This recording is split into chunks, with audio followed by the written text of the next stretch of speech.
ઘરના કામ બધા પતાવીને આજે હું હવે સનસ્ક્રીન લગાડીને અમે અત્યારે જઈ રહ્યા છીએ બજારમાં. થોડું ઘણું મમ્મીને કામ છે એટલે થોડું ઘણું અમને કામ હતું એટલે અને હવે મોઢું બાંધી ડાકુ બનીને આપણે જશું બજારમાં. ટાટા લકી ટાટા. હું બજાર જઈ આવું. હા તારા માટે કુરકુરે લઈ આવું. હા લોકો તારા માટે કુરકુરે લઈ આવું. Bye bye. કઈ હું લઈ જાઉં છું દાદા માટે ટેટી. નાને અમાર જોડે આવ્યું નથી આવવાનું લકી તારે. ઘરે તો દિવસમાં બી ભૂત દેખાય.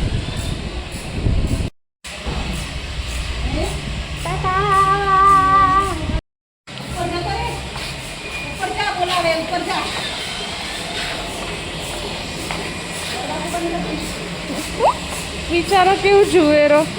એ અંતી બધા જોડેથી પૈસા લઈ લીધા 500 રૂપિયા. હવે કરશું શોપિંગ. કઈ સાના પહેલાંનો તમે મારો વ્લોગ જોઈશો એનામાં મેં રૂપેણ નદી બતાવી છે.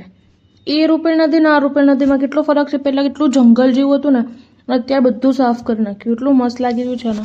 નાસ્તો કરી આવી હે ના નહીં હા હાલન કરી આવી.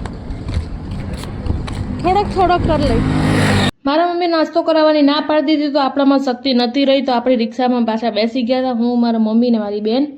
હવે અમે લોકો જઈ રહ્યા છીએ પાછા ગામમાં શોપિંગ કરવા માટે. સામેથી આવી રહી હતી બસ અને અમારી રિક્ષા પણ અહીંયાથી જઈ રહી હતી અને બાજુમાં હતા કાંટાવાળા ઝાડવા જે અડધા અંદર આવી ગયા છે રિક્ષાની અંદર. હવે અમે એ ત્રણેયની વચ્ચે રિક્ષા બસ અને કાંટાવાળા ઝાડવા એ ત્રણેયની વચ્ચે અમે ફસાઈ ગયા છીએ કે નીકળવું કઈ રીતે. થોડી વાર રહીને અમારી રિક્ષા અને બસને ટ્રાફિક સોલ્વ થઈ ગયો હતો તો હવે અમે રિક્ષા નીકળી ગઈ છે. અમે લોકો પહોંચી ગયા હતા મોતી લેવા. અમારે આટલા બધા મોતી હતા તો પણ અમને લોકોને એમાંથી જે જોઈતા હતા એ મળ્યા નહીં તો હવે અમારા લોકોએ મોતી લેવા માટે જવું પડશે વિસનગર. આટલી મોટી કાપડની દુકાન હોવા છતાં મારા મમ્મીને જે કાપડ જોઈએ છે મળતું નથી. યાર કેટલું મેચિંગ આ કાપડ છે આવા મેચિંગ કાપડ નથી મળતું આટલી દુકાનમાંથી. લે અડધો કલાકથી મારા મમ્મી એ મેચિંગનું કાપડ જ શોધી રહ્યા છે જે હજી સુધી મળ્યું નથી અને અમે બે થાકીને હવે અમે બંને બેસી ગઈ છીએ. કાપડ લઈને હવે અમે લોકો પહોંચી ગયા હતા દરજીવાળા દાદા જોડે. ઘરે આવીને જમવાનું તૈયાર હતું તો અમે હવે પહેલા જમી લઈશું અને પછી થોડી વાર રહીને જશું વિસનગર જે મોતીના અંતથી મળે એ લેવા માટે.